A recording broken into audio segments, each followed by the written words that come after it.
Sehlakalo lesihlatimulisa umtimba sishiye amalunga lamane emndeni ashonile. Emaphoyisa athi lamadvodza lamane langatiwa angene kule ndlu avulela ngenhlavu kulamalunga emndeni labake ngekhatsi. Bafana lababili abaneminyaka lesithupha nemfica bakhonile ukuthi babaleke batise bomakhelwane. Kumatima kulomndeni kusendlulisa lesigameko. As a family, let me mention that we are quite very disappointed. We are very hurt. You know, we found ourselves in a mode of grief, disappointment. You know, it's beyond comprehension.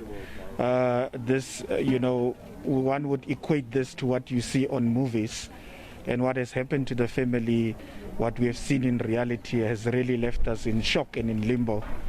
Bantfu labahlala kulendzawo nabo bavakalise kuvumala kwabo. Sisathukile ngivele kudubula itolo ebusuku. Lamadvodza akwenta njani lokho? Lokuvisa buhlungu ukuthi lo make beka buya esibhedlela ngenxa ye-COVID-19. Ibe Emaphoyisa langa. Labasola labane solo basagcwele tiganga njengoba imbangela yokubulala ngesihluku sola yatiwa. Kanti ke sekuqalile nekufungathwa kwabo.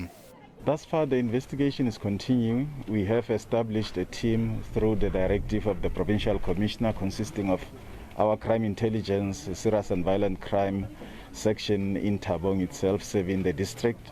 It's very skillful group of investigators. You'll realize that when you have a murder or count of murders in this manner, you'll have to empower the team, which will hit the ground running. Lomndeni uphinze waveta ukuthi lomunye labashonile sizwe bucwana bekakhulele tinyanga letindzatfu.